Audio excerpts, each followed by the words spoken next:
בסוף השבוע הקרוב יתקיים במתחם התחנה בתל אביב יריד אופנה שמארגנת עמותה בשם רוח נשית. העמותה הזאת תומכת בנשים נפגעות אלימות, ואנחנו מארחים הבוקר את השחקנית לימור גולדשטיין שמתנדבת בעמותה. בוקר טוב לך. בוקר מצוין. אז קודם כל מספרי לנו על העמותה הזו, בדיוק על הפעילות שלה, איך היא תורמת, איך היא עוזרת. בשמחה, מה שמייחד את העמותה רוח נשית זה שבניגוד לעמותות אחרות שיש להן הרבה מאוד כוונות טובות ומבקשות כסף ומעבירות אותו לנזקקים, אבל למעשה מנציחות את המצב כמו שהוא. את המצב. אז רוח נשית היא עמותה בלבוסטית פרקטית שלא נותנת כסף, אלא מחוללת שינוי בחיים. זאת אומרת... איך עושים את זה? אז ככה, עמדת המוצא היא שכשאין עצמאות כלכלית אז אין כוח. והרבה פעמים אנשים נפגעות האלימות הן תלויות כלכלית באלה שפוגעים בהן. ברוב המקרים. כן. ואז בעצם אין להם שום יכולת לקום ולהציל את עצמן. ועמותת רוח נשית באופן יסודי ונאמן ופרקטי מלוות את הנשים האלה. הן מאפשרות להם ללמוד מקצוע חדש, דרך הקשרים של העמותה עוזרות להם למצוא עבודה, מלוות אותן עם נשים שנצמדות אליהן כדי לתמוך בהן ולעזור להן.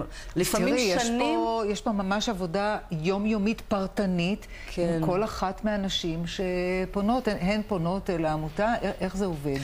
כן, הן פונות לעמותה, והעמותה יותר ויותר נפרסת גם במקומות שאפשר, זאת אומרת, גם מנסה לפנות לנשים כאלה, ויש הצלחות. אני זוכרת פעם ראשונה שנפגשתי עם העמותה, הייתי נורא סקפטית. אמרתי, באמת אפשר לחולל כזה שינוי גדול בחיים של אישה שהיא ידעה להיות קורבן רוב החיים שלה, וזה מדהים. יש, אני לא זוכרת בדיוק אחוזים, אבל דעתי משהו כמו 70% אחר כך יוצאות ומשתלבות במעגל העבודה באופן בריא, אקטיבי, יוצרות עסקים חדשים. חלק מהן אפילו יביאו כבר את העסקים שלהן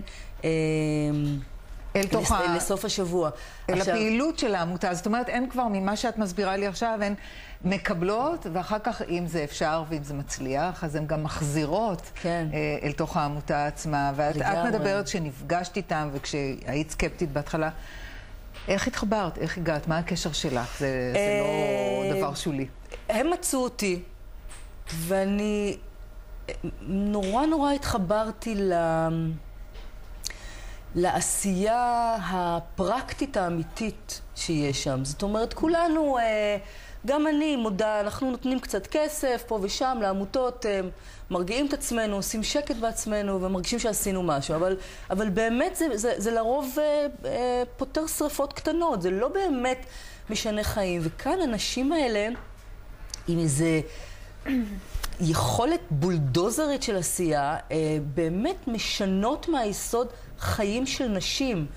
ואני פגשתי בנשים שהחיים שלהם השתנו מהקצה לקצה, והיום הן כבר תומכות בחדשות טריות שמגיעות. ויותר מזה, מה שעוד יותר יפה, שהתפיסת העולם העצמאית כלכלית, הן מביאות גם לתוך התחזוקה העצמית של העמותה. הן לא מבקשות ככה עזרה לעמותה, הן מחפשות דרכים, כמו למשל הסוף שבוע הזה. היריד שאתם מקיימות? כן. הן אומרות, אל תבואו תתרמו לנו, הן אומרות, תבואו, תקנו, סליחה, בגדים, של איזה 100 מעצבים מהשורה הראשונה, נורא בזול, בין 20 ל-120 שקלים. זאת אומרת, ולא רק שתהנו מחוויית הקנייה, גם תהנו מהידיעה שכל מה שאתם שילמתם, הולך למטרה טובה, הולך לתמוך בנשים שהגורל שלהם שפר פחות. ככה שזה משכפל את חוויית וההנאה מהקנייה.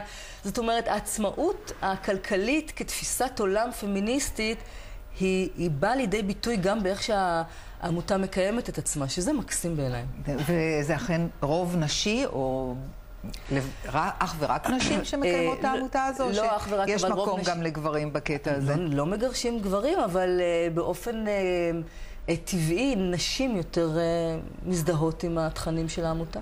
כן, אפשר להבין. אז באמת תגידי לנו בדיוק מתי זה מתקיים, איפה זה מתקיים. השבוע הזה, חמישי, שישי, שבת, מתחם התחנה שליד נווה צדק, יריד של עמותת רוח נשית, בגדים מקסימים של מעצבים מובילים נורא בזול, גם מתחם של שמלות קלה נורא בזול, בין 500 ל-1,000 שקל. המעצבים תרמו את הבגדים הללו לטובת העניין? המעצבים תרמו את הבגדים לטובת העניין.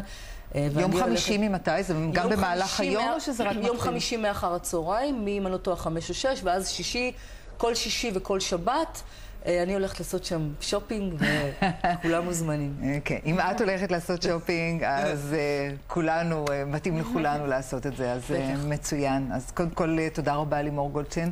תודה. על שסיפרת לנו על העמותה המצוינת הזאת, על זה שאת מתנדבת בה ועושה בפעילות, אז רוח נשית, נזכיר ונאמר, מתחם התחנה, חמישי, שישי, שבת. תודה רבה. תודה.